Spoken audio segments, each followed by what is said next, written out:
कुरुक्षेत्र के उमरी गैंगरेप मामले में राज्य महिला आयोग की सदस्य नर्मदा गौड़ का बयान। 100 से ज्यादा लोगों ने किया नाबालिग युवती से दुष्कर्म। पुलिस जांच में जिन अधिकारियों ने बरती लापरवाही उनके खिलाफ करेंगी कार्यवाही। गौड़ ने कहा कछुआ भी कुरुक्षेत्र पुलिस की कार्यवाही की चाल से चलता है तेज। एक नाबालिग बच्ची है जो कि घर से गुमशुदा हो गई। आज मैंने बच्ची से मैं मिली हूँ और मैंने उससे बात की है। इसकी FIR 30/1 को हुई थी और ये 27 तारीख को अपने घर से चली गई थी। घर से जाने का कारण इस बच्ची ने ये बताया कि मेरी मम्मी से जैसे झगड़ा हो जाता है या कोई लड़ाई, तो मम्मी ने एक थप्पड़ एक डंडा मार दिया था, तो पास के फार्म हाउस पे ये चली गई जैसे। तो वहाँ पर जो बिंटू है उसके पिताजी वहाँ पर थे, जिन्होंने कि बिंटू को बुलाया, जो एक लड़का है फार्म हाउस पे जो भी जिनके यहाँ ये काम करते हैं। तो बिंटू आया और उसका साथ में एक साला आया निक्सन और उसका एक दोस्त आया।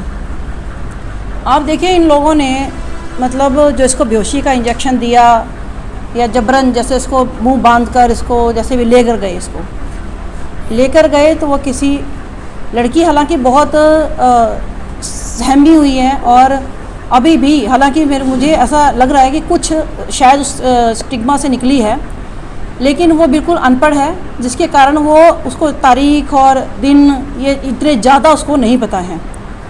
और उसको किसी होटल का नाम मैं कहूँगी शायद उसको इतना ज़्यादा कंफर्म नहीं है कि मैं यहाँ पर गई। तो उसने बताया कि मैं लक्की होटल में गई, वहाँ पर मतलब ये लोग लेकर गए थे मुझे, और वहाँ पर इन तीनों ने गलत काम किया। गलत काम करने के बाद इन लोगों ने काजल नाम की एक महिला को बुलाया और उसके स्पुर्द इन्होंने कर दिया। और जो काजल नाम की महिला है वो इसको आगे आप समझ लीजिए बहुत बुरा लगता है बोलने में कि इसको वैश्यवृत्ति के धंधे में इसने धकेल दिया।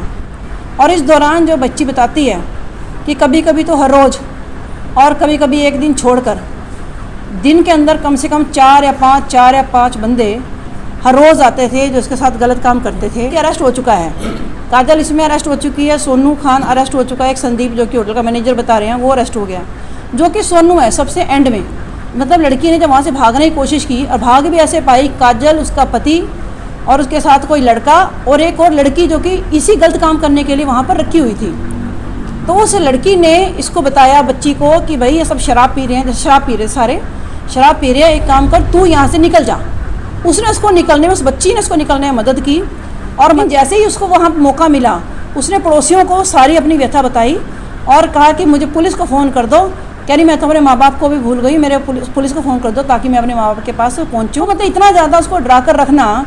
और उसके बाद मैं कहूँगी कि पुलिस की ये कार्रवाई, देखिए वैसे तो मैं हमेशा ही पुलिस को मैं अप्रिशिएट करती हूँ कि पुलिस अच्छा काम करती है, बहुत बड़े बड़े मुकदमे पुलिस सॉल्व करती है, लेकिन इस केस के अंदर मतलब 30/1 को जो है इसकी जो FIR हुई थी गुमशुदगी की, उस पर क्या किया उसका तो कुछ भी निचोड़ नहीं निकला। मान लीजिए और अब जो मिलती हैं ये 19/5 को लड़की मिलती है, 19/5 तक जनवरी की लड़की गायब हुई, 19/5 को मिलती है।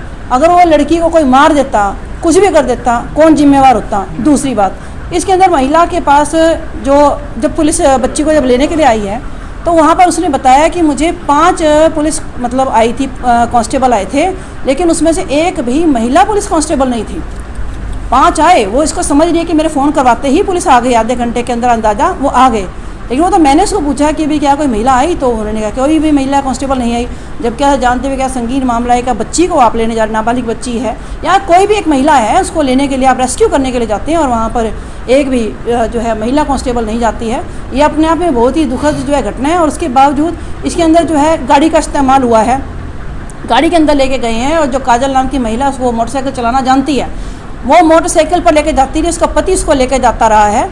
इनमें से मतलब किसी की कोई भी रिकवरी इसके अंदर गाड़ी की मोटरसाइकिल की कोई रिकवरी नहीं है। इसको जो नशे के इंजेक्शन वगैरह दिए गए हैं उसकी मुझे तो लगता है इन्होंने कोई तफ्तीश ही नहीं किया है, कोई इंजेक्शन कहाँ से लाए, किसने लगाए, किस डॉक्टर से लिए होंगे, तो ऐसी भी कोई इन्वेस्टिगेशन नहीं है। मतलब इसके अंदर इस केस को मैं कहूँगी एक महिलाओं के प्रति, एक बच्चियों के प्रति जो असंवेदनशीलता जो इसके अंदर बरती जा रही है बहुत दयनीय है। क्योंकि बिल्कुल मैं ये बहुत बड़ी मैं कहूँगी कि समाज की जागरूकता ही है कि इस तरह से जो समाज आगे आया है लड़कियों के लिए, बच्ची के लिए समाज सामने आया है और बहुत ही अच्छी बात है। क्योंकि अगर कई बार कोई व्यक्ति गरीब होता है या उसको समझ नहीं होती है, नॉलेज नहीं होती है, तो वो कहीं पर भी आगे नहीं जा सकता है। और मीडिया का भी बहुत बड़ा हाथ होता है। जब मीडिया जब इसको उठाती है किसी बात को, तो वो बहुत बड़ी बात होती है। मैं इसके अंदर फिर भी ये कहना चाहूँगी, कहीं ना कहीं जो ये मैंने बच्ची से मिली हूँ या उसकी माता से मिली हूँ, तो उनसे मैंने ये इतने दिन होने पर भी कम से कम मेरे को ये लगता है कि समाज के साथ जैसे वो खड़े हैं, तो ये किसी से डरे नहीं हैं और कोई लालच वाली बात मुझे इसके अंदर नहीं लगी है। और तो मतलब इतना से ये चीज़ छोटी बात नहीं है, ये बहुत बड़ा स्कैंडल है। जो काजल नाम की महिला, आप देखिए, कहने को तो महिला वो दोषी है, लेकिन उसके साथ वो इतने अन्य पुरुष हैं जिन्होंने बच्ची के साथ इतना अत्याचार किया। मुझे लगता है अगर दिनों का हिसाब से लगाएं, कम से कम 101, 102 कम से कम पुरुष होंगे जिन्होंने इस महिला के साथ, बच्ची के साथ इतना गलत काम किया। देखिए जी, मैंने अभी अभी बच्ची के स्टेटमेंट लिए आप सबके सामने, वो बहुत देर उसमें लग गई थी, क्योंकि बच्ची से देखो वो अपने आप बताने में, जैसे कोई पढ़ा लिखा होता है ना इंसान, उसकी याददाश्त अच्छी होती है, फटाफट वो बता देता है। कि बच्ची को बताने में कन्फ्यूज़न के साथ साथ जैसे होता है कि समझ में नहीं आ रहा, जैसे या उसकी से बोलने की थोड़ी जो स्पीच है उसकी बड़ी कम है, तो मेरे को थोड़ा बार बार सुनना पड़ रहा था। तो मतलब उसने एक एक बात को बड़े ही तरीके से और जितनी उसकी समझ थी उसने बताने की कोशिश की। बच्ची को आप किसी को किडनैप करते हो, किसी चीज़ पे तो करोगे, कोई तो व्हीकल होगा, चाहे साइकिल पे भी करे, कोई तो व्हीकल होगा। रिकवर क्या हुआ आज तक? कुछ भी नहीं। लिखेंगे हम, इसकी विस्तृत रिपोर्ट बनाएंगे और ये रिपोर्ट को हम भेजेंगे। कछुआ भी शायद तेज चलता होगा। मैंने अभी स्टेटमेंट ली है और मैंने सारे इनसे डॉक्यूमेंट भी लिए हैं। अगर ज़रूरत पड़ी तो जितने भी इनकी फाइल है वो हम आयोग के अंदर भी मंगाएंगे, क्योंकि ये जो मेरे को आज विषय समझ में आया, ये एकदम से होने वाला नहीं है। मतलब इसके अंदर जो है मेन, देखो अभी जो सामने ही बिल्कुल फ्रंट पर हैं, जिनसे ये मामला ही शुरू हुआ, जो बच्ची जिसके पास से गई है, समझो जो व्यक्ति ले गया, वही अभी तक अरेस्ट नहीं हुआ। ऑलरेडी देखिए जी, हम न्याय दिलाने के लिए ही बैठे हैं, जितना जल्दी हो पाएगा उतना जल्दी दिलाएंगे। लेकिन मैं ये भी नहीं कहती कि हाँ कोई निर्दोष होगा उसको भी हम सजा के लिए बोलेंगे, बिल्कुल नहीं। लड़की ने जिनके नाम लिए हैं, इसके तो लड़की ने नाम लिए हैं, जिनके नाम नहीं लिए हैं उनका क्या? देखो ये मेरे नॉलेज में तो नहीं है, लेकिन इसके पीछे का एक आशय जरूर हो सकता है कि वो इस बच्ची को न्याय दिलाना चाहते हो। कानून का सबको पता ऐसा नहीं है, क्योंकि देखो ये ऐसी जो वारदात है, नो डाउट बच्ची की पहचान भी नहीं होती है, नहीं बतानी चाहिए, चेहरा भी नहीं दिखाना चाहिए और दिखाया भी नहीं जाता है। नेम आती है और लड़की इसकी पहचान करती है। लड़की ने ये बताया कि जो भी को मेरे सामने आएगा मैं उसकी पहचान कर सकती हूँ, मुझे नाम नहीं पता। देखिए, अगर इनकी डिमांड होगी कि हमें कोई सुरक्षा प्रदान की जाए, इनको कोई खतरा, अगर इनके पास कोई थ्रेट कैसा आता है, तो हम बिल्कुल इसकी सुरक्षा के लिए भी हम बात करेंगे। तो जो कोई महिला, आज आपके माध्यम से मैं बिल्कुल क्लियर कह देना चाहती हूँ कि जो कोई महिला अगर झूठा आरोप लगाती है वो तो जाएगी अंदर। अगर आरोप सच्चा भी है और उसके बाद में मुकरती है तो उसके खिलाफ भी कार्रवाई होगी और हम इस महिला के खिलाफ कार्रवाई करवाएंगे।